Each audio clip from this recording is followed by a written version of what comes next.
Bom dia, bom dia, bom dia. Vamos iniciar mais uma live, vamos seguir com o nosso estudo do Livro dos Espíritos. Uma alegria nessa manhã de domingo, dia 8 de novembro de 2020. Então vamos seguir com o nosso estudo, sejam todos bem-vindos, sejam todas bem-vindas. Só aguardar um pouquinho, as pessoas estão entrando e a gente já vai seguindo com o estudo, né? Hoje nós vamos começar o capítulo 2 do livro 2 do Livro dos Espíritos. Uma alegria poder a gente estudar, né? Eu sou um pouco suspeito porque eu gosto muito do Livro dos Espíritos. É um livro que eu reputo como o principal para a gente entender as bases da doutrina espírita. O Livro dos Espíritos, para mim, ele é uma ferramenta de trabalho, de vida, né? Então vamos seguir, né? Tereza Cristina já fez o café para acompanhar, que bom, né? Eu aqui estou na água só, o cafezinho eu tomei há pouco, então agora eu estou na água. Eu tenho tido alguns probleminhas de voz nessa semana, mas vamos seguindo, né? Então aqui, para mim, o Livro dos Espíritos, para o espírita, é a ferramenta fundamental para o entendimento do espiritismo, né? É a ferramenta fundamental. Isso na minha forma de entender, salvo erro de apreciação por minha parte. Mas tenho aqui no Livro dos Espíritos o ferramental mesmo, é o dia a dia, né? Tanto é que o meu livro, coitado, olha, está todo sofrido, já está todo rasgado, e aí eu penso em encadernar, mas aí quando eu mando para a encadenadora, eles cortam um pouco, passa a guilhotina e corta um pouco, né? E como eu tenho muitas anotações, né, no rodapé, na lateral, acaba cortando algumas vezes as minhas anotações. Então eu estou evitando de encaminhar esse livro aqui para encadernação, né? Mas é porque eu uso muito o Livro dos Espíritos, muito mesmo, tá? É o meu estudo diário, todos os dias eu leio, eu estudo o Livro dos Espíritos, todos os dias, sem exceção, todos os dias. Não é uma leitura rápida, não. Pelo menos, uns 40 minutos eu fico numa questão, duas questões do Livro dos Espíritos, porque é para mim um ferramental, né? Eu gosto muito de estudar o Livro dos Espíritos e faço, dentro do possível, as amarrações aqui, os links entre as questões, né? Vou lembrando-me de uma questão, faço o link com ela, faço o link com outras obras da codificação ou obras suplementares, por assim dizer, subsidiárias, né, da codificação, melhor dizendo, não são suplementos, são subsídios de interpretação.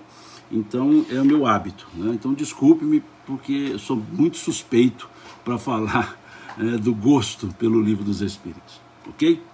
Então vamos lá, estamos já um pouco atrasados. Eu demorei um pouco porque eu estava com um problema tecnológico no Facebook, né?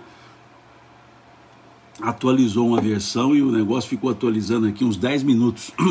Então atrasei-me porque eu estava aguardando ali a atualização do Facebook, tá? Um amigo me disponibilizou, né, um link, melhor dizendo, um aplicativo para que possa eu fazer a live simultaneamente no Facebook, no Instagram, no YouTube, mas eu ainda não dominei a tecnologia. Então, Estevão, muito obrigado por você ter me encaminhado o link, o pessoal lá da Federação Espírita da Irlanda, né, um amigo muito querido, Estevão, né, então me disponibilizou, mas eu não dominei ainda a tecnologia, estou no modelo antigo, tá? Facebook num lugar e Instagram no outro, e depois eu salvo e ponho no meu canal do YouTube, tá certo? Bom, vamos lá. Hoje então vamos começar o capítulo 2, né, no tópico Objetivo da Encarnação, né, que é a questão 132 e também as questões a seguir, né, as questões à frente. Então aqui tem um estudo sobre o objetivo da encarnação, um estudo sobre a alma e um comentário sobre a questão do materialismo. Esse capítulo 2, ele é fundamental. esse capítulo 2, ele é importantíssimo para que nós entendamos o aspecto encarnatório, para que nós entendamos por que nós estamos aqui na Terra. É essa questão 132, óbvio, aliada a outras questões, mas essa questão, até deixa eu anotar aqui que eu me lembrei de uma outra questão para trabalhar, a 230, estou anotando aqui do lado aqui da 132. Para nós podermos entender, trabalhar a ideia da encarnação. Vejamos que aqui o tópico, o título do capítulo é Encarnação dos Espíritos, não é reencarnação. É esse o ponto. Reencarnação, Kardec vai estudar logo à frente, né, lá a partir das questões 166 à frente, né? Nós chegaremos lá também. É um outro tópico, né? A partir da questão exatamente 166. Então, a partir da 166, ele trabalha a reencarnação. Mas aqui, o que Kardec está trabalhando não é o aspecto da reencarnação. Ele está trabalhando a ideia da encarnação. Em outras palavras, o porquê que os seres espirituais precisam encarnar. É esse o ponto. Por isso essa questão 132, ela é fundamental. Ela é fundamental para que nós entendamos o aspecto encarnatório. Não é o aspecto reencarnatório, o aspecto encarnatório. Por quê? Pensemos, nós somos seres espirituais, nós somos espíritos, somos criados no mundo espiritual. Depois de evoluídos, não precisamos encarnar mais, ou seja, ficaremos no mundo espiritual. Por que então que um ser espiritual precisa vir para o mundo material? Por que um ser espiritual precisa encarnar? No meu caso, até bastante encarnado, né? Que o que não me falta aqui é carne, viu? Nunca vi um espírito tão encarnadinho como eu, viu? Estou bem cheinho aqui de carne. Mas vejamos, por que um espírito precisa entrar na carne? Por que um espírito precisa vir para o mundo material? É isso que Kardec está estudando. É esse o ponto que Kardec está estudando. É esse o ponto que chamou a atenção de Kardec. Por que um espírito precisa estar no mundo material? Se ele é do mundo espiritual, se nós, os espíritos, somos do mundo espiritual, por que nós temos que vir para o mundo material? É esse o ponto. Por isso eu digo que é a questão fundamental para nós lidarmos com os aspectos da vida de encarnados. É fundamental entender essa questão 132 para que nós saibamos lidar com os acontecimentos da nossa vida material. É importante entender esse objetivo da encarnação para que nós saibamos lidar com os reveses, com as desditas, que nós saibamos lidar com as nossas questões que são caracteristicamente do mundo material. Mas por que isso? Porque um ser espiritual que, na sua condição de espírito, não é nem visto pelos sentidos materiais, por que ele tem que entrar na matéria? Então é esse o conjunto que Kardec vai trabalhar em três questões, a 132, 133 e 133A, ele vai trabalhar justamente esse aspecto, não é? Justamente esse aspecto. Então vejamos aqui a questão 132. Qual o objetivo da encarnação dos espíritos? Qual o objetivo da encarnação dos espíritos? Não é reencarnação, vejamos aqui, ó. Qual o objetivo da encarnação dos espíritos? E a resposta vem: Deus lhes impõe a encarnação com o fim de fazê-los chegar à perfeição. Deus vos impõe a encarnação com o fim de fazê-los chegar à perfeição. Para uns é expiação, para outros missão, mas para alcançarem essa perfeição, têm que sofrer todas as vicissitudes da existência corporal. Nisto é que consiste a expiação. A encarnação tem ainda outra finalidade, a de pôr o espírito em condições de cumprir sua parte na obra da criação. Para executá-la, é que em cada mundo ele toma um instrumento em harmonia com a matéria essencial desse mundo, a fim de nele cumprir, daquele ponto de vista, as ordens de Deus. É dessa forma que, concorrendo para a obra geral, ele próprio se adianta. Então vejamos agora essa resposta, né? Tem aqui um comentário de Kardec a essa questão, que ele diz: a ação dos seres corpóreos é necessária à marcha do universo. Deus, porém, na sua sabedoria, quis que nessa mesma ação eles encontrassem um meio de progredir e de aproximar-se dele. É assim que, por uma lei admirável de sua providência, tudo se encadeia, tudo é solidário na natureza. Vamos lá. Qual o objetivo da encarnação? É a pergunta.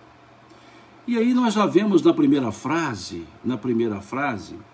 Deus lhes impõe a encarnação com o fim de fazê-los chegar à perfeição. Deus lhes impõe. Olha o verbo, impor.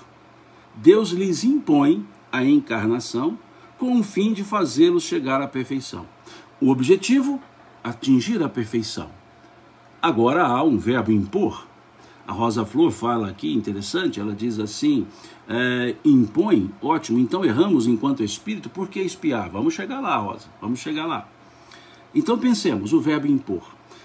O que é impor? Num primeiro momento, numa análise superficial, numa leitura superficial, é algo que constrange a vontade alheia, é imposição. Então é algo de constrangimento à vontade alheia. Mas toda a palavra tem que ser interpretada, nós chamamos isso de interpretação semântica, é diferente da interpretação literal. E nós temos então a interpretação gramático-semântica, nós temos as interpretações gramático-histórica, gramático-literal, gramático-semântica, gramático-antropológica. Quem estuda a hermenêutica sabe das formas de interpretação. E aqui é preciso que nós entendamos que a interpretação é gramático-semântica, ou seja, qual o sentido no contexto? Qual o sentido no contexto? Deus lhes impõe a encarnação com o fim de fazê-los chegar à perfeição. Vejamos que aqui no contexto há uma finalidade, há um objetivo. Há um objetivo. Há um objetivo, essa finalidade. Então há uma finalidade, há um objetivo.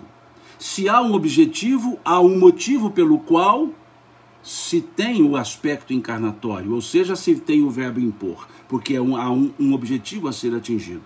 E qual objetivo? Chegar à perfeição. Alguém aqui disse, por que chegar à perfeição? Eu não me lembro, já passou aqui a pergunta, por que chegar à perfeição? Porque fomos criados simples e ignorantes, e o fato de sermos ignorantes nos leva a aprender, e o aprender nos leva a crescer. É algo inexorável, é algo inexorável. O crescimento, a evolução é inexorável, porque nós trazemos em nós esse potencial de aprendizado. Nós aprendemos, e todo aprendizado leva à evolução. Não imediatamente, mas todo aprendizado nos faz crescer. Então é algo natural. A potência, o potencial evolutivo está em nós. É algo que nós não temos como não exercer, porque nós fomos criados perfectíveis. O que é perfectível? Com toda a potencialidade de aperfeiçoamento. Então fomos criados simples e ignorantes. Já explicamos aqui o simples. Simples não é contrário a complexo. Simples é na linguagem da física, ou seja, um elemento só, sem partes. Isso é chamado elemento simples. O elemento simples e elemento composto. Então, o espírito não é composto, ele não é composto de partes, ele é simples, ele é uno. Isso é que é simples, é a linguagem da ciência, da física, elemento simples, elemento composto. E não simples no sentido de não complexo, Não, é simples no sentido de não composto por partes. E ignorante, porque não sabe das coisas. E por ignorar é que aprende. Por não saber é que aprende.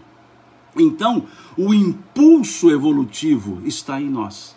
O tempo da evolução é que depende das nossas ações. O tempo é diferente. Então nós podemos nos aperfeiçoar.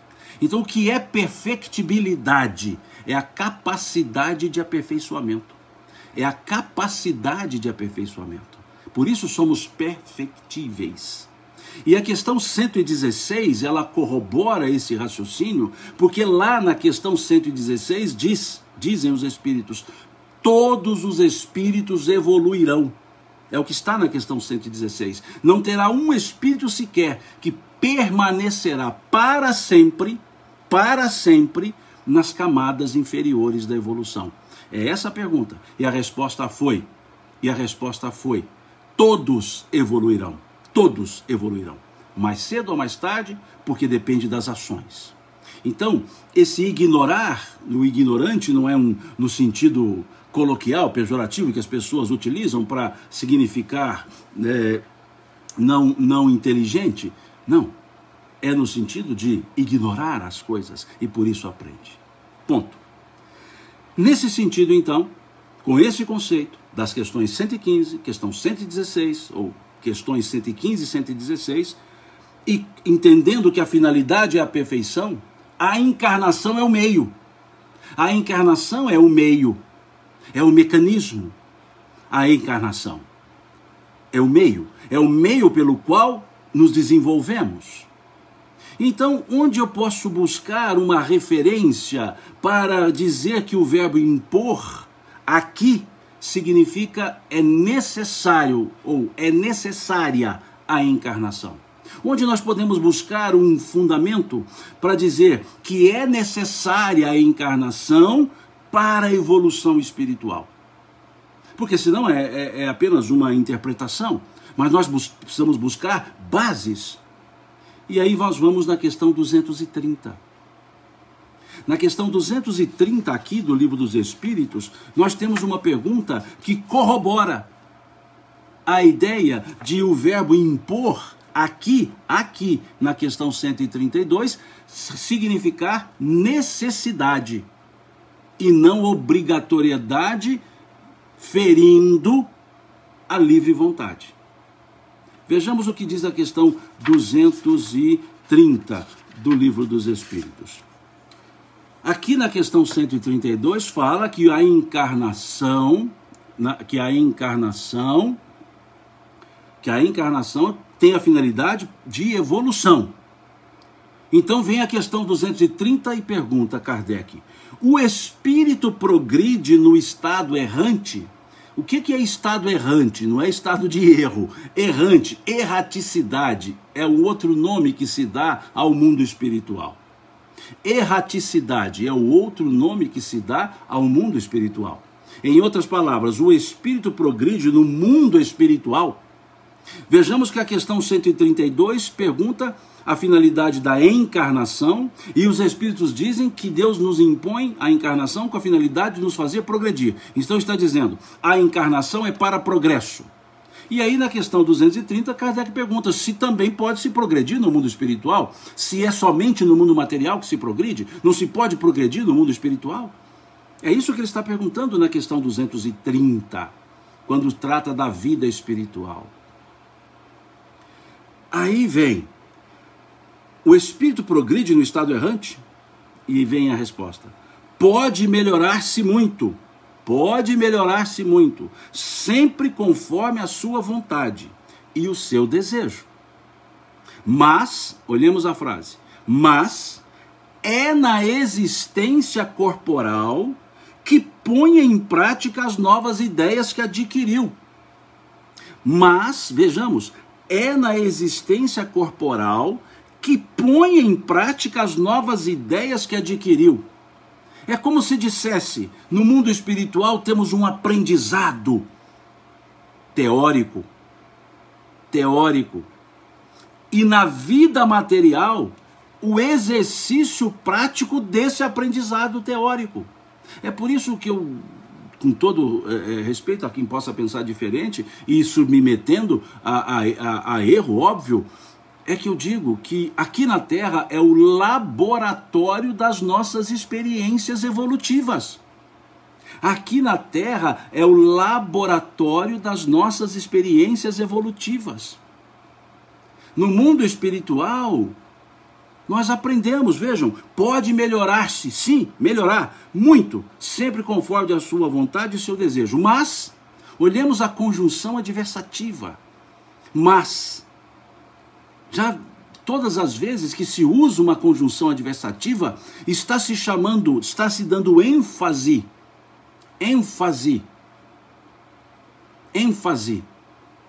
para o que vem depois. Então veja a ênfase que aqui dá. Mas é na existência corporal que põe em prática as novas ideias que adquiriu. Então nós percebemos que a questão 230, ela vem fundamentar a questão 132. Ela vem trazer para a questão 132 o fundamento, para dizermos que a imposição aqui dada, o verbo impor aqui colocado, não é uma subtração da vontade, não é uma subtração da livre vontade. O verbo impor aqui, ele significa uma necessidade, só isso, uma necessidade, para colocarmos em prática aquilo que nós adquirimos, as ideias que adquirimos. É esse o aspecto. Me dê uma licença, eu vou sair da tela aqui, vou pegar um livro aqui, o Evangelho segundo o Espiritismo. Só um segundinho. Estamos em casa, então não me cobrem formalidades. Aliás, nem fora de casa eu tenho formalidade, nem nas palestras públicas fora de casa eu tenho formalidade. Que, aliás, eu não sei ser formal, né? Eu sou um mineiro do interior, né? Eu tenho uma amiga que eu digo sempre para ela assim, a Tatiana, eu falo, Tati, eu sou do interior, eu não sou da capital, eu não sou do interior. Então não tem nenhuma formalidade, nenhuma, tá? Só um segundinho.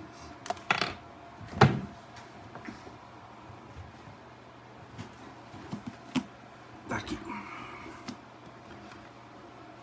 Eu faço as lives aqui na biblioteca, então, aqui da minha casa, então fica fácil, eu levanto a mão, pego os livros, e nas estantes, nas prateleiras, eu separo por assunto. Então meus livros são todos separados por assunto. Então, se o assunto é mediunidade, eu tenho uma série de livros que falam da mediunidade, está tudo juntinho. Se o assunto é estudo do Evangelho, interpretação do Evangelho, todos estão juntinhos, né? Então para mim é fácil. Quando fala, o assunto é reencarnação, eu tenho um conjunto de livros que falam da reencarnação, eu vou lá e já sei onde estão os livros. Então a minha biblioteca ela é separada por conjunto de assuntos, né? Aqueles livros que estão aqui atrás são os livros de teologia, né? São os livros de história das religiões, são os livros sobre biografias, história dos judeus, as teologias, né? Então tudo separadinho porque fica mais fácil. Cada caixinha é um conjunto de assunto, né? Então facilita para eu buscar as referências e facilita para fazer as pesquisas. Porque aí tem um certo tema, a pessoa passa, você podia falar sobre o tema tal. Fica mais fácil, porque eu já vou ali, já sei onde é que estão os livros que tratam daquele assunto. Quando eu os tenho, né? Porque nem sempre eu tenho os livros que tratam do assunto, e aí eu tenho que buscar em outras fontes. Mas eu sou muito ainda da fonte escrita. Vamos dar um pulinho aqui no capítulo 4. Deixa eu tentar achar aqui. No capítulo 4. Veja, eu já até deixei grifado. Eu rabisco os livros. Eu venho, escrevo. E aqui até eu coloquei. Ó, aqui está a passagem, aqui está lá. Questão 132. Então eu vou no livro do Evangelho. Se o assunto tem a ver com alguma coisa lá do livro dos Espíritos, eu anoto a questão do livro dos Espíritos. Estou lá no livro dos Espíritos, vi que tem a ver com alguma coisa do Evangelho, eu anoto lá do lado da questão o número do capítulo, versículo e etc. Porque aí eu faço um vadimécum pessoal, né? Então, nesse sentido da questão 132, vamos fechar o parêntese, da questão 132 e da questão 230, vejamos o que o Espírito São Luís nos fala no capítulo 4, item 25, capítulo 4, item 25, do Evangelho segundo o Espiritismo. Vejamos, a passagem dos espíritos pela vida corporal é necessária para que eles possam cumprir, por meio de uma ação material, os desígnios cuja execução Deus lhes confia. É-lhes necessária, a bem deles, visto que a atividade que são obrigados a exercer lhes auxilia o desenvolvimento da inteligência. Olha que frase, olha como que o Espírito Santo Agostinho condensa, aglutina a questão 230 e a questão 132. Para tudo isso, gente, para explicar o verbo impor. Eu estou só no verbo impor. Então a questão 230, esse capítulo 4, item 25 do Evangelho segundo o Espiritismo, é para conversarmos sobre o verbo impor. Impor a encarnação. Olha, vou ler novamente. A passagem dos espíritos pela vida corporal é necessária para que eles possam cumprir por meio de uma ação material, os desígnios cuja execução Deus lhes confia. É-lhes necessária a bem deles, visto que a atividade que são obrigados a exercer lhes auxilia no desenvolvimento da inteligência. É o que está aqui nessa fala de São Luís. Então vejamos que na questão... Até vou anotar aqui porque eu não tinha feito essa anotação, me lembrei aqui na hora que estava falando. É o capítulo, é o ESE, capítulo 4, item 25. Tá? Bom, é a minha mania de fazer, eu vou anotando do lado das questões. Como eu disse, aqui nós estamos estudando em grupo, então estou aqui estudando, nós estamos estudando e eu estudando do jeito que eu sempre estudo. Eu estudo assim, eu estudo lendo, anotando, buscando outra referência, tentando achar um outro livro, lembrando de um item, eu vou lá na Kardecpedia, dou uma olhada, vou no Vadimecum Espírita, muito legal o site, Vadimecum Espírita, e busco alguma referência, porque afinal estudo não é só leitura. Nós temos que estudar e fazer as conexões necessárias, as que nós conseguirmos, óbvio, né? Porque há um monte de obras que eu nem conheço, um monte de livros que eu nem conheço. Então, eu vou à medida do possível adquirindo. Quando me falam, eu gosto de ter o livro, eu gosto de estender a mão e pegar o livro. Eu sou da versão antiga, né? Que ó, cabelo branco dá para dizer isso. Eu sou o modelo já antigo, né? Então, o modelo antigo não tem assim uma facilidade para ler nas telas e guardar, né? Eu sinto falta de pegar a folha, de anotar, de apagar porque anotei errado e vou lá, anoto de novo. Então me desculpe, eu sou uma versão já antiga, uma versão assim, analógica, eu não sou a versão digital ainda, eu ainda sou uma versão analógica, né? Eu cheguei aqui faz mais tempo, então eu sou uma versão analógica, né? Por isso eu tenho essa vinculação ainda a livros e fico com os meus livros, e não guardo livros sem utilidade, tá? Outro aspecto, quando eu li, quando eu percebo que eu não vou usar aquele livro, eu dou para a biblioteca do centro, biblioteca espírita lá do centro, espírita onde frequento, onde trabalho, dou para a biblioteca espírita pública, porque aqui na cidade nós temos uma biblioteca espírita pública, que fica aberto ao público no geral, fora do centro, bem na cidade, no centro da cidade, e dou também para a biblioteca pública da cidade. Então os livros que eu guardo aqui são os de uso, aqueles que sempre eu estou pegando, estou usando, e aqueles que eu sei que eu não vou usar, eu não vou guardar, porque para mim livro não é decoração. Embora alguns podem pensar, mas o pessoal põe sempre atrás das lives os livros. Não é que eu ponho atrás os livros, é que eu estou na minha biblioteca. Dentro da minha casa eu tenho aqui a minha biblioteca. E aí eu faço os estudos, é nela. E se eu mudar de posição, eu vou ter livro atrás também. Se eu mudar de posição, eu vou ter livro atrás também. Por quê? Porque é onde eu estou, na biblioteca. E ali estão os livros que eu uso, tá? Eu uso, não são aqueles que sempre eu vou pegar para usar. Uma vez ou outra eu preciso dar uma lida, porque eu não vou guardar tudo na cabeça, então eu preciso lá buscar o livro, Então, é nesse sentido, por isso que eu estou aqui, podia fazer da sala, fazer da sacada, não, eu faço aqui na biblioteca, porque agora eu precisei de um livro, me levantei, fui ali e peguei o livro. né? É isso, tá? Desculpe, eu estou em casa, tá? Eu estou em casa, só não vou me levantar por inteiro aqui, porque a gente se mostra só daqui para cima, então tá bom. Mas estou em casa, e vocês estão em casa. E eu acho que nós já estamos estudando há tanto tempo juntos, que nós já somos mais ou menos de casa, né? Todos nós, né? Nós já somos assim, amigos virtuais, mas amigos de casa, tá? Então é isso que eu... Desculpa esses parênteses todos, tá? Mas, porque eu já estou assim, vi aqui gente comentando, os livrinhos. Não é cenário. Livro não pode ser decoração. Livro tem que ser para uso. Para uso. Porque o livro que decora pode estar faltando para alguém que quer ler. Um livro que é decorativo pode fazer falta para alguém que gostaria de lê-lo. Então, se não usamos os livros, se nós achamos que não vamos usar os livros, doemos os livros. Doemos os livros. Tá? Doemos. Ok? A Lâmia pergunta aqui qual autor que eu gosto de estudar fora o Livro dos Espíritos. Vários, né? Emmanuel é um deles. É o nosso exegeta. Emmanuel é um exegeta, é o que interpreta os evangelhos para nós. Então, tenho Emmanuel como uma referência. Gosto muito das obras de Dona Amélia Rodrigues. Dona Amélia Rodrigues, Primícias do Reino, Pelos Caminhos de Jesus, traz informações muito boas. Gosto muito de Dona Teresa de Brito para o estudo sobre família, o espírito. Gosto muito de Dona Joana de Ângeles, sem dúvida nenhuma, uma filósofa, por assim dizer, da psicologia espírita. Adoro, né, estudar com Dona Joana de Ângeles. Gosto de vários outros autores, Manuel Filomeno de Miranda, um autor belíssimo, né? Gosto muito dos encarnados, bom, agora não está encarnado mais, Hermínio Miranda, né? Um grande escritor, Hermínio Miranda. Gosto muito do Dr. Jorge Andréa, né? Um estudioso das questões da ciência espírita levadas para o campo psicológico, emocional.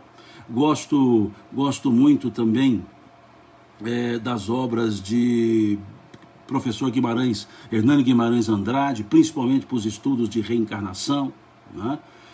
E assim, leio vários outros autores, né? A Raul Teixeira, né? A Ana diz aqui, perfeito, um grande amigo, tenho o Raul guardo no coração, é um amigo querido, né? Sempre nos encontramos, encontrávamos nas viagens aí. Hoje estamos todo mundo quieto em casa. Gosto muito de Raul. Esse Teresa de Brito, por exemplo, é um espírito cuja psicografia é do Raul Teixeira, né? O Vereda Familiar, né? Dona Ivone do Amaral Pereira. Dona Ivone, um espetáculo, né? Então, assim, tem vários autores ótimos, excelentes. Leon Denis é um filósofo, né? A obra de Leon Denis é algo profunda, né? Então gosto de Leon Denis, bastante de Leon Denis, né? E assim, vários outros autores. A biblioteca tem aqui vários, né? Gosto das Bíblias, né? Estudar as Bíblias. Alguns teólogos, né?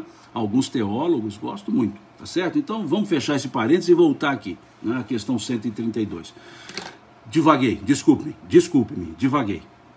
Vamos aqui na 132, na 230, no capítulo 4, item 25 do Evangelho. Entendemos o verbo impor? Entendemos agora como a resposta tem uma outra conotação? Como a resposta toma um outro viés? Que não é algo imposto, é algo necessário? Então vejamos, Deus lhes impõe a encarnação com o fim de fazê-los chegar à perfeição. São Luís nos fala que é por meio de uma ação material. Os Espíritos nos falam na 230, que aqui é o nosso laboratório das experiências evolutivas. Isso só a primeira fase. E segue, para uns é uma expiação, para outros uma missão. Mas, diz aqui, para alcançarem a perfeição, tem que passar pelas vicissitudes da vida material. Por que vicissitudes da vida material? Porque se é o nosso laboratório das experiências, esse campo das experiências são as nossas provas. As provas que temos são os campos de experiência. Como em quaisquer cursos, né? Alguém disse aqui cursinho, como em quaisquer cursos, a aula teórica a aula prática e as provas, para verificarmos. Então, como exercitar o conhecimento adquirido lá da questão 230? Por meio das provas. Provas não são obstáculos. Provas não são obstáculos. Provas são situações nas quais nós exercitamos o nosso conhecimento. Como saber se conhecemos se não estamos exercitando esses conhecimentos? Como dizer que eu sei se eu não estou exercitando para saber se realmente eu sei? Entenderam? Essas são as provas. Vejamos a questão 258A. Só um pouquinho. Eu ponho a caneca de água aqui e esqueço de tomar. Vejamos a questão 258A para nós entendermos o que significa provas que os Espíritos colocam aqui. Expiações, vicissitudes, para a gente entender isso. Expiações, vicissitudes, vamos entender isso. E para entender isso, mais uma questãozinha nós vamos ter que buscar. Mais uma questão nós vamos ter que buscar. Deixa eu anotar aqui, 258A. Vejamos a questão 258A, porque eu vou lembrando na hora, então eu não tinha anotado, eu venho e anoto. Não é Deus, então, que lhe impõe as tribulações da vida como castigo? Olha que interessante essa pergunta. Para a gente entender que expiação aqui não é castigo. Expiação não é dor, não é sofrimento, no sentido de imposto. Imposto obrigatório. Não. Vejamos aqui o que é a ideia. Questão 258A do Livro dos Espíritos. Não é Deus, então, que lhe impõe as tribulações da vida como castigo? De onde vem esse então? Da questão anterior, da 258. Vamos ler a questão 258. No estado errante, ou seja, na erraticidade, no mundo espiritual, e antes de começar a nova existência corporal, o espírito tem consciência e previsão das coisas que lhe vão acontecer durante a vida corporal? Veja a pergunta. No estado errante, antes de começar a nova existência corporal, o espírito tem consciência e previsão das coisas que lhe vão acontecer durante a vida corporal? Ou durante a vida? Olha a resposta. Ele, o espírito, ele próprio escolhe o gênero de provas que deseja sofrer. E nisso consiste o seu livre-arbítrio. Veja, ele, o espírito reencarnante, escolhe o gênero de provas, que deseja sofrer. É nisso que consiste o seu livre-arbítrio. Por causa dessa resposta, é que Kardec então pergunta, não é Deus então que lhe impõe as tribulações da vida como castigo? E aí eles respondem, nada acontece, óbvio, sem a permissão de Deus, pois foi ele quem estabeleceu as leis que regem o universo. Perguntai então, por que fez tal lei e não outra? Vejamos, dando ao Espírito a liberdade de escolher, Deus lhe deixa toda a responsabilidade de seus atos e de suas consequências. Nada entrava o seu futuro. O caminho do bem, como o caminho do mal, lhe estão abertos. Se vier a sucumbir, resta-lhe o consolo de que nem tudo se acabou para ele, e que Deus, em sua bondade, deixa-o livre para recomeçar o que foi mal feito. Além disso, é preciso distinguir o que é obra da vontade de Deus do que é obra da vontade do homem. Se um perigo vos ameaça, não fostes vós quem o criou, e sim Deus. Tiveste vós, porém, o desejo de vos expordes a ele, porque nele vistes um meio de progredirdes, e Deus o permitiu. Vejamos que resposta perfeita, que resposta profunda, que resposta na linguagem jovem, embora eu seja a versão anos 60, eu sou a versão 64, top esse negócio. Essa resposta aqui é 10, é top. Isso aqui é top of the mind, né? Isso aqui tem que estar gravado na nossa cabeça. Isso tem que estar gravado na nossa memória. Essa resposta ela é perfeita. mostrando claramente a justiça de Deus. A justiça de Deus. E se nós linkarmos essa frasezinha no final aqui, ó, se vier, até que ele fala, se vier a sucumbir, resta-lhe o consolo de que nem tudo se acabou para ele. Deus, em sua infinita bondade, deixa-o livre para recomeçar o que foi mal feito. Essa frase aqui, essa frase, se vier a sucumbir, resta-lhe o consolo de que nem tudo se acabou para ele, Deus em sua bondade deixa-o livre para recomeçar o que foi mal feito. Essa frase aqui nós vamos linká-la, nós vamos ligá-la à questão 171 do Livro dos Espíritos. Estou anotando aqui de novo, porque me lembrei agora. A questão 171, quando ali pergunta aos espíritos, é perguntado aos espíritos, onde se fundamenta a verdade da reencarnação? Onde se fundamenta a verdade da reencarnação? A questão 171. Aí diz, na justiça de Deus e na revelação. Pois um bom pai sempre deixa abertas as portas para o arrependimento dos seus filhos. Olha, um bom pai sempre deixa abertas as portas para o arrependimento dos seus filhos. Linkemos essa frase da questão 258A à questão 171 do Livro dos Espíritos. E podemos linkar também a parábola do filho pródigo. A parábola do filho pródigo. Podemos linkar também a parábola do filho pródigo naquele tópico específico da parábola que diz, e ele, caindo em si, pensou, voltarei para a casa do meu pai. Caindo em si. Quando que nós refazemos os nossos erros? Quando que nós efetivamente recomeçamos? Quando aclaramos a nossa consciência. Quando caímos em nós mesmos. Quando eu aclaro a minha consciência. Então vejamos, tudo isso aqui, ainda estamos na primeira frase. Ainda estamos na primeira frase.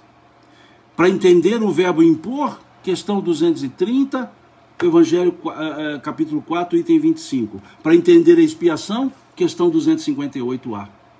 Porque senão o que nos vem à mente é, Deus nos pune, expiação é punição. Não, expiação não é punição. Não é. Porque Deus não é carrasco, Deus não é um verdugo, Deus não é um algoz. Deus é a soberana justiça e bondade. Disse isso aqui várias vezes. Deus é bondosamente justo. Deus é justamente bom. A justiça de Deus é boa. A bondade de Deus é justa. É esse o ponto que nós nunca podemos esquecer. Nunca. Deus, a justiça de Deus é boa. A bondade de Deus é justa. É isso que precisamos perceber. Então aqui o verbo impor, o verbo o substantivo expiação fica muito claramente entendido quando olhamos essa questão 258A. 258A. E segue a pergunta, né? Depois da 259, não é o foco, nós vamos chegar nela um dia. Eu digo um dia porque pode demorar. Que aqui na 259 eles dizem que nós temos escolhas que são feitas aqui na planeta Terra, quando encarnados. Né? Quando encarnados. Que nem tudo foi programado no mundo espiritual. Diz aqui, no mundo espiritual escolhestes o gênero de provas. O gênero de provas. Foi o que escolhemos no mundo espiritual. Os detalhezinhos dependem das nossas condutas aqui dentro. Mas nós chegaremos na questão 259. Isso aqui é para nós entendermos a primeira frase. Então voltemos à primeira frase. Qual o objetivo da encarnação dos espíritos? Deus lhes impõe a encarnação com o fim de fazê-los chegar à perfeição. A segunda frase, para uns é expiação, para outros missão. Expiação e missão. O que é a missão? Provas. Provas. E aí seguindo, mas para alcançarem essa perfeição, tem que sofrer as vicissitudes, passar pelas vicissitudes da existência corporal. Nisto consiste a expiação. E aí então, para entender nisto consiste a expiação, questão 258. Nós, no bom termo da palavra, nós negociamos com os espíritos, encarregados da reencarnação. É assim, não, podemos dar uma arrumadazinha aqui, não, deixa essa aqui para outra encarnação, nessa próxima agora deixa eu trabalhar só nesse ponto, deixa eu espiar só aqui, olha, não, essas provas aqui me ajudarão sim, não, eu estou disposto a passar por essas provas, não, eu acho que essas provas aqui, bom, tudo bem, eu concordo, acho que, vamos lá, vamos encarnar e seja o que Deus quiser, vamos dizer assim, é essa a ideia. Há um processo preparatório para a reencarnação, não é o tópico aqui da reencarnação, quando chegarmos lá falaremos disso. Quando chegarmos na questão 166. Aqui é só o ato encarnatório, para entender a beleza, a importância de estar aqui na Terra. E olha outro aspecto. Estamos na Terra para evoluir, ninguém está na Terra para sofrer. Para sofrer, não. Não é o objetivo. Ninguém está na Terra para sofrer. Ninguém está na Terra para ou por punição e nem para ser punido. Reencarnar é uma necessidade. E é uma necessidade que temos para evoluir. Então, se aqui estamos, tudo o que acontecer aqui na Terra, pensemos, tudo o que acontecer aqui na Terra pode nos fazer crescer. Pode nos fazer crescer, se soubermos lidar. Tudo pode nos fazer crescer, porque se estamos aqui, tudo pode ser utilizado para o nosso crescimento. As dores, os sofrimentos, se soubermos lidar com eles. Sugiro a leitura do capítulo 5 do Evangelho segundo o Espiritismo. Capítulo 5, o bem e o mal sofrer. Deixa eu achar aqui qual tópico, né? Aliás, sugiro outra, o esquecimento do passado, que é o item 11, do capítulo 5, deixa eu verificar aqui, e o item 12, motivos de resignação, né, que é muito legal, e o item 18, que é uma instrução dos espíritos, bem e mal sofrer. Bem e mal sofrer. Quer dizer que tem jeito de sofrer bem? Tem. De bem sofrer? Tem. Lógico que tem. Mal sofrer? Tem. Mal sofrer é lamentar-se, é reclamar, é culpar a Deus, culpar a providência. Mal sofrer é achar que Deus foi injusto. Bem sofrer é resignar-se. Bem sofrer é entender que Deus é justo e bom, e se eu estou passando por dificuldades, existe uma causa que gerou essa consequência, dificuldade, sofrimento que seja, que o sofrimento tem causa e que a maneira de lidar com o sofrimento é extirpar a causa. Extirpar a causa. Mas se eu não me lembro da causa, porque existem causas anteriores às aflições de outras eras, se eu não me lembro da causa específica, que eu pense o que eu posso fazer, que no bem, que anularia os males feitos. E aí praticar o bem. Prática incessante do bem. Aliás, essa é uma das sugestões que Dona Joana de Ângeles nos dá para a libertação do sofrimento. É uma das sugestões dela. Prática incessante no bem. Dizia ela, esqueça as coisas do passado. Tenha fé no futuro. Tenha Jesus no coração. Amparo incessante da prece. Prática. Amparo da prece, prática incessante do bem. 5 sugestões. Então esse é o bem sofrer. Então aqui a gente consegue perceber claramente que tudo o que aqui nos acontece pode nos fazer crescer se soubermos olhar com o olhar de um espírito imortal que está aqui na Terra para o seu processo de crescimento e não para como punição. Aqui a Valéria diz assim, por que então o sofrimento é tão enaltecido no movimento espírita? Porque não entenderam ainda. Porque não entenderam que sofrimento não é imposto, que o sofrimento não redime, o sofrimento não redime, o sofrimento acorda. O sofrimento nos faz acordar. O que redime são as nossas atitudes. O que redime é a nossa mudança de conduta. O que redime são as reparações. Sugiro que leiam o artigo 16, o item 16 do capítulo 7 do livro Céu e Inferno. Item 16 do capítulo 7 do livro Céu e Inferno, que nos fala do arrependimento, da reparação e residualmente da expiação. Residualmente da expiação. O nosso destino é a evolução, é crescer, não é sofrer. Não tenho que bater palma para o sofrimento. Eu tenho que buscar saídas, eu tenho que buscar crescimento.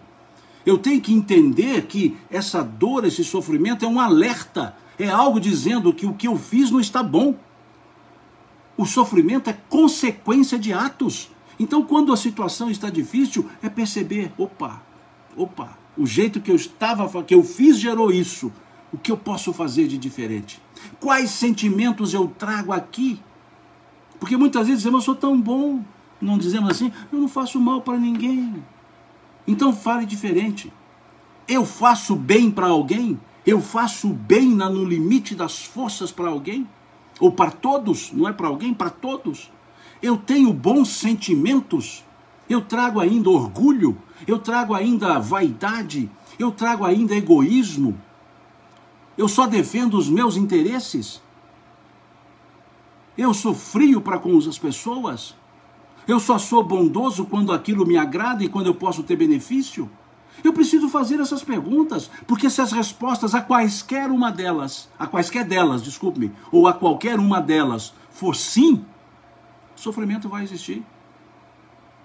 Sofrimento vai existir. Como decorrência dos sims.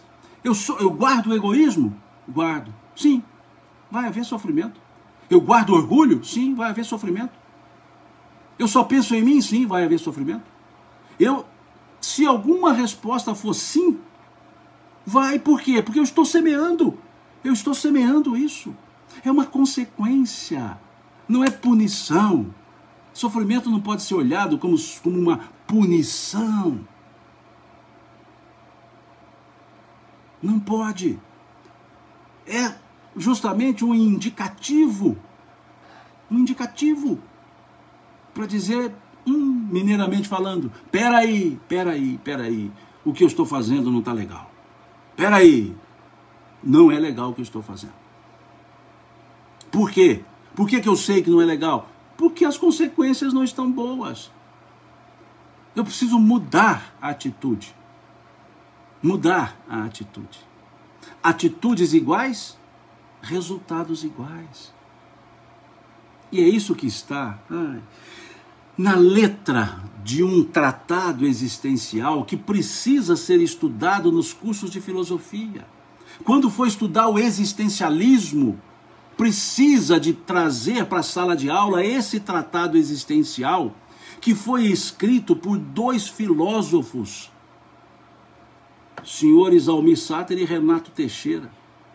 Dois filósofos escreveram um tratado existencial chamado Tocando em Frente. Tocando em Frente é um tratado, não é uma letra pura e simples de uma música, é um tratado existencial. Veja o que eles falam sobre essa questão de mudança de atitude. Ando devagar, porque eu já tive pressa. O que é ando devagar porque eu já tive pressa? Mudança de atitude.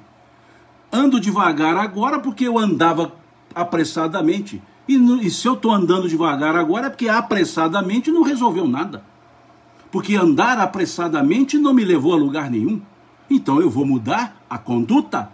Ando devagar porque eu já tive pressa. E levo esse sorriso porque já chorei demais. E levo esse sorriso porque já chorei demais. Em outras palavras, sofri lamentando, reclamando, deixa eu agora abrir o rosto assim e tentar mudar o jeito de fazer as coisas. E levo esse sorriso porque já chorei demais. Hoje, não foi ontem, não será amanhã, hoje me sinto mais forte. Hoje me sinto mais forte é tomada de consciência, porque a consciência é no momento só. Eu tomo consciência num momento. O hoje que Jesus foi dizer, segue-me hoje. O hoje que Jesus foi dizer para Zaqueu, hoje convém jantar, pousar na tua casa, hoje. O hoje que Jesus disse, pega a sua cruz a cada dia. O hoje. Então essa palavra hoje, na letra, ela é existencial. Hoje me sinto mais forte. Antes eu não me sentia mais forte. Depois é outra coisa. Mas agora, qual é o melhor momento da minha vida? Agora. Hoje. Hoje me sinto mais forte. Mais feliz, quem sabe. Pois levo, está em mim, levo a certeza de que muito pouco eu sei. Eu nada sei, sou ignorante, ignoro. E se eu ignoro, é porque eu tenho que aprender. Quando eu reconheço-me um aprendiz, eu cresço. Quando eu acho que eu sou o professor, eu fico estagnado, eu me estagno. Mas quando eu me vejo aprendiz, eu cresço. O que nos falta? A humildade para dizer, somos aprendizes. Ninguém é professor. O Cristo, sim, foi nosso mestre. A única pessoa a quem deveríamos usar esse título, mestre, é o Cristo. Hoje, tomada de consciência, aprendiz, muito pouco eu sei, eu nada sei. Eu não vou analisar a letra, um outro dia a gente analisa a letra, o restante, mas o refrão, vou parar no refrão. Conhecer as manhas e as manhãs, o sabor das massas e das maçãs. O que significa esse refrão? Discernimento. Esse refrão significa discernimento. Conhecer as manhas e as manhãs, o sabor das massas e das maçãs. Essas palavras são palavras homônimas. São homônimas homófonas no nosso estudo de gramática. São palavras homônimas homófonas, ou seja, semelhantes e homófonas, som semelhante. Tem as homônimas homófonas, homônimas homógrafas, ou seja, são escritas do mesmo jeito, mas tem sons diferentes. E as homônimas homófonas são escritas de maneira diferente, mas têm sons iguais. Manha e manhã são grafias diferentes, mas o som é muito semelhante. Então ele usou ali de palavras homônimas homófonas, massa e maçã. São palavras cujos sons se confundem, para nos dizer que para viver e entender as confusões da vida, precisamos ter discernimento. Não é só um jogo de palavras do refrão. Conhecer as manhas e as manhãs, o sabor das massas e das maçãs, significa discernimento.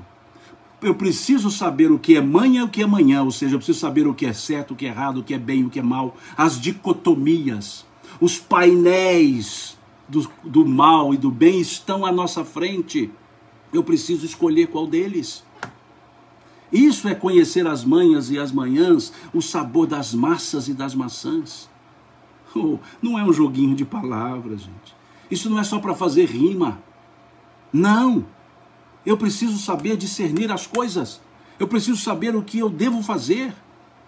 Saber se eu sei o que é mãe e o que é manhã, ou seja, se eu sei o que é correto do que não é, o que é conveniente e o que não é conveniente. Depois seguiremos. Depois um dia voltamos e analisar e conversaremos. Analisar não, quem sou eu para analisar essa letra? Eu estou muito longe da capacidade de análise dessa letra. Apenas comento. Depois nós podemos comentar o restante, porque todo o restante, toda a letra completa, ela fala do existir. Ela fala do existencialismo. Isso tudo ainda na questão 132. Felizmente o Instagram não está derrubando com 60 minutos, senão eu já tinha me puxado e dado uma rasteira aqui. Eu vou só encerrar essa questão 132. Eu não quero avançar no tempo, porque a gente tem que respeitar esses 60 minutos. Mas observemos aqui. Um segundo objetivo para a encarnação. Se não der tempo, a gente fala na próxima reunião. No próximo estudo nosso. Um segundo objetivo da encarnação. Veja o que Kardec coloca, o que os Espíritos colocam. A encarnação tem ainda outra finalidade. Qual? A de pôr o espírito em condições de cumprir sua parte na obra da criação. Quer dizer que estamos aqui para cumprir nossa parte na obra da criação. Sim. Nós somos aquilo que André Luiz chamou de co-criadores em plano menor. Co-criadores em plano menor. Nós todos estamos aqui para contribuir com a nossa parte. Não estamos aqui só para cuidar de nós mesmos. Estamos aqui também para cuidar de todos que conosco convivem, como eles devem cuidar de nós também. Vejam, é esse o sentido de cumprir com a nossa parte. Entender que vivemos numa sociedade dividindo espaços com pessoas. Entender isso. Então esse é o aspecto de sermos co-criadores. Isso nós encontramos uma ideia, eu até vou anotar aqui, eu também não tinha anotado, vai chegando agora a lembrança, e aí eu vou anotando. Na última questão do Livro dos Espíritos, vamos dar um pulinho lá na questão 1019, veja que fala do degredo, mas veja o que fala lá, nessa última questão do Livro dos Espíritos, né? Em alguns livros é 1018, tá? Eu já expliquei aqui o porquê que tem diferença a partir da questão 1011 de numeração, não é da questão em si, não. Por isso que eu gosto de falar a última questão. Quando pergunta sobre o reino do bem, o reino do bem pode tomar lugar sobre a terra, lá na frente, quando ele fala do degredo, ele diz assim, essa modificação, essa mudança, né? Então os espíritos dos maus, que a morte vai ceifando dia a dia, e todos que tentam deter a marcha das coisas serão daí excluídos, pois viriam ser deslocados entre os homens de bem, cuja felicidade perturbariam. Irão para mundos novos, prestemos atenção agora, irão para mundos novos, menos adiantados, desempenhar missões penosas, onde poderão, vejam a frase, onde poderão trabalhar pelo seu próprio adiantamento e ao mesmo tempo, pelo progresso de seus irmãos mais atrasados. Veja, o que está na questão 132, a encarnação tem ainda outra finalidade, a de pôr o espírito em condições de cumprir sua parte na obra da criação. O que é cumprir nossa parte na obra da criação? Contribuir para o progresso de todos. Contribuir para o progresso de todos. E aí dizem, para executá-la, é que em cada mundo o espírito toma um instrumento em harmonia, um corpo, com a matéria essencial desse mundo, a fim de nele cumprir, daquele ponto de vista, as ordens de Deus. É dessa forma que, concorrendo para a obra geral, ele próprio se adianta. Veja, dessa forma que, vou grifar aqui, concorrendo para a obra geral, ele próprio se adianta. Ana Carol, a última questão do Livro dos Espíritos, 1019 no meu livro, mas existem livros, existem editoras que a última questão é 1018, porque a questão 1011 da frente, ela não sofreu numeração no original francês, então numerou de 1010, 1012, 1013, 1014, então algumas editoras mantiveram essa supressão tipográfica e chega a 1019. Outras editoras corrigiram a tipografia e numeraram 1011, 1012. Então as que fizeram assim, como a ID Editora, uma belíssima editora, foi até 1018. E as outras 1019, mas as questões são as mesmas. Apenas a numeração a partir da 1011 é que tem uma diferença, tá certo? Bom, e aqui fechamos o nosso estudo de hoje, 1h03. Passei 3 minutos, não, 1h06. Então me desculpe, eu avancei um pouco dos 60 minutos. E aqui a gente fecha esse assunto da 132. Volto a dizer o que eu disse no início da live, do estudo. Essa questão é fundamental para entendermos a vida aqui na Terra. Por isso eu fiquei esse tempo todo nela. E vocês viram que nós fomos linkando a diversas outras questões. Porque essa questão, sem entender essa questão, sem entender o objetivo de estarmos na Terra, nós não entenderemos a vida na Terra. Nós não entenderemos a nossa própria vida aqui na Terra. Então, por isso, fiquei nessa questão 132, ok? Alguém perguntou aqui que dia nós teremos uma live só para perguntas e respostas. Eu não sei, sinceramente não sei. Talvez o dia que eu conseguir usar o aplicativo que o Estevão me liberou, eu consiga, porque surge um monte de pergunta aqui, eu não consigo ler. Aqui no YouTube eu não vejo nenhuma, Desculpa, aqui no Facebook eu não vejo nenhuma.